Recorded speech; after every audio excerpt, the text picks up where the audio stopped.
Diputuskanlah kasus pertama dari divisi kasus dingin adalah menyelidiki hilangnya jaksa Merit Lingard 4 tahun lalu. Detektif Fergus Dunbar adalah orang yang dulu menangani kasus itu. Kini sudah berhenti dan menghabiskan waktu di gereja. Pada saat itu, Fergus sudah mengerahkan semua yang dia bisa untuk menemukan Merit Lingard. Mengirim penyelam, menanyai orang-orang di garis pantai, penumpang di kapal, bahkan di kapal lain yang berlayar pada hari itu. Tapi tidak ada yang melihat Merit kecuali adiknya, William Lingard. Masalahnya, William memiliki gangguan mental. Pharaoh knows what harmed her. It was him. Sekarang, Carr dan Akram akan menuju fasilitas perawatan di mana William berada. Fasilitas itu bernama Ilkley House. Dalam perjalanan, Carr ingin tahu bagaimana Akram bisa sampai ke Edinburgh. Diketahui kalau Akram pindah karena salah satu rumah sakit Edinburgh ingin merekrut istrinya yang seorang ahli bedah. Akram mempunyai 2 putri yang berumur 9 dan 11 tahun. Sekarang sampai ke Ilkley House, bertemu dengan Dr. Fiona Wallace, kepala Ilkley House yang tidak mengizinkan William untuk bertemu dengan pengunjung. William diketahui menderita afasia, bagian otak yang beroperasi dalam bahasa, ekspresi, dan pemahaman telah rusak. Meskipun Carr bersikeras untuk menemui William, Fiona tidak peduli. Terlebih, Carr datang tidak membawa surat perintah. Setelah Fiona pergi, Akram menanyai resepsionis di sana dan mendapati kalau ada satu orang yang mengunjungi William seminggu sekali. Tidak sesuai dengan pernyataan Fiona yang mengatakan William tidak berinteraksi dengan siapapun. Pengunjung itu bernama Claire Mars, pengasuh William sebelum Merit hilang. Jadi sekarang mereka menuju rumah Claire.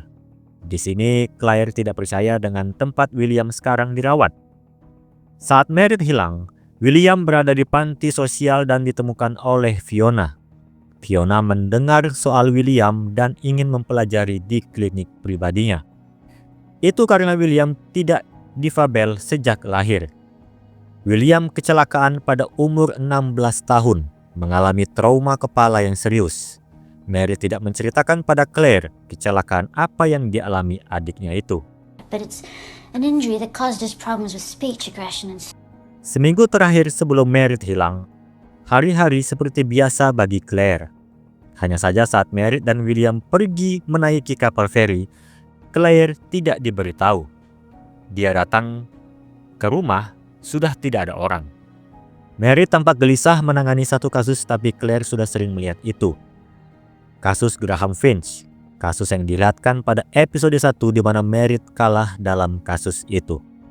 Claire mengatakan Merit hanya mempunyai William, tidak ada keluarga lain, teman, pacar, bahkan merahasiakan penyakit adiknya pada publik. Hanya Claire yang mereka punya. Claire sudah 12 tahun mengurus William. William akan melakukan apapun untuk Merit. Kasus ini sedikit mengalami kebuntuan. Ditambah, Carr mendapati telepon dari kepala sekolah anaknya yang tidak masuk sekolah hari ini.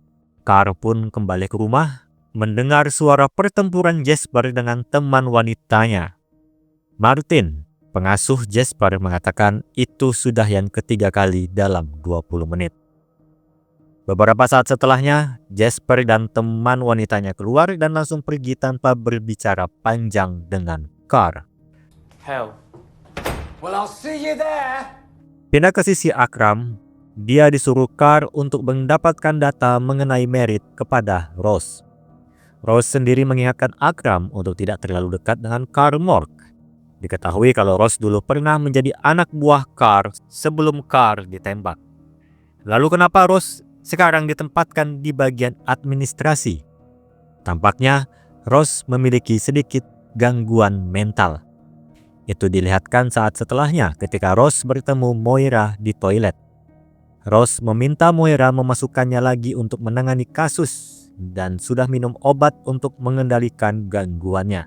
I'm taking my medication, keeping my head down like you asked. Di sisi Carr mengunjungi James, dia menceritakan kegiatannya hari ini termasuk kasus yang dia tangani sekarang. Carr pergi dengan meninggalkan berkas kasus Merritt kepada James. Dan sekarang pindah lagi ke sisi orang yang dicari, Merritt Lingard. Dilihatkan kalau ada dua orang misterius yang tampaknya adalah penculik Merritt. Seorang nenek-nenek dan pria muda memakai topi. Sebulan sekali, Merritt dipaksa menebak mengapa dia bisa berakhir di sini. Pada dinding kamar dia ditahan, dia menulis nama-nama orang yang berhasil dituntutnya sepanjang karirnya. Dan kali ini Merritt memilih nama Kirsty Atkins. Dilihatkanlah flashback pertemuan Kirsty dan Merritt di penjara. Kirsty dijanjikan untuk tidak dipenjara jika bersedia menjadi saksi pada kasus persidangan yang ditangani Merritt. Hanya saja Merritt memiliki alasan untuk tetap membiarkan Kirsty di penjara. Kirsty juga melihat Merritt di TV.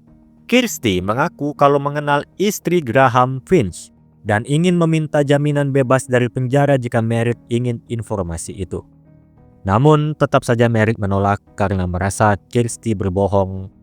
Tapi sekarang dia menyesali perbuatannya. Hanya saja para penculik menyuruh Merritt untuk berhenti berakting karena bukan Kirsty yang membuatnya berakhir di sini. You can't keep me in here forever. Beralih ke Carl yang berada di kantor. Dia kedatangan seseorang bernama Stephen Byrne. Dulu dia adalah atasan dari Merritt Lingard yang sekarang menjadi jaksa agung. Dia datang untuk menanyakan mengapa Carl memilih Merritt sebagai kasus pertamanya. Carl mengatakan dia merubah persepsi keraguan pada kasus ini untuk mengatakan kalau ada yang tidak beres pada Merritt. Carl langsung mengajukan pertanyaan-pertanyaan yang secara tidak langsung menginterogasi Stephen Byrne. Sebelum Merritt hilang, dia kalah dalam persidangan Graham Finch, sedangkan Merritt dikenal sebagai orang yang tidak ingin kalah. Apakah itu ada hubungannya dengan Merritt hilang? Stephen mengatakan kalau Merritt sebenarnya ingin mengajukan pengadilan kembali dengan menuntut Graham atas pembunuhan tidak disengaja. Diketahuilah kalau Graham membunuh istrinya sendiri dengan mendorong istrinya dari tangga. Why did you tell the police that you thought Mary had taken her own life? Lalu Moore menanyakan mengapa Stephen memberi statement pada polisi kalau mengira Merritt bunuh diri. Stephen menjawab kalau Merritt tidak bisa melupakan kekalahannya terhadap Graham Finch. Yang diketahui Stephen, itu bukan sifat Merritt yang dikenalnya. Pembicaraan mereka terputus ketika Akram datang untuk meminta Carr datang ke lantai atas dan bersiap-siap. Stephen lalu pergi dan Carr kesal. Akram memotong interogasi tidak langsungnya itu. Akram mengatakan kalau Carr harus tampil di konferensi pers tentang departemen baru dan kasus Merritt Lingard. Sampai ke atas, tanpa persiapan sama sekali, dia diminta untuk membaca teks yang sudah diberikan untuk memudahkan Carr. Dan sekarang gilirannya untuk memberikan statement. Setelahnya, dia dihujani berbagai pertanyaan oleh pers tentang kasus Merritt bahkan sampai ke kasus penembakan yang dialaminya.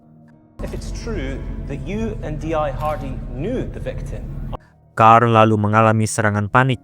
Dia langsung meninggalkan konferensi dan berjalan keluar gedung sambil memori penembakan yang dialaminya menghantui. Akram berhasil mengejar dan menenangkan Carr. Dengan disiarkan langsung di TV, semua orang yang terlibat di kasus ini mengetahui kalau kasus Merritt dibuka kembali. William, sang adik dari Merritt, entah alasan apa, langsung melempar TV yang menyiarkan kasus kakaknya ke jendela dan pergi melarikan diri dari Igley House.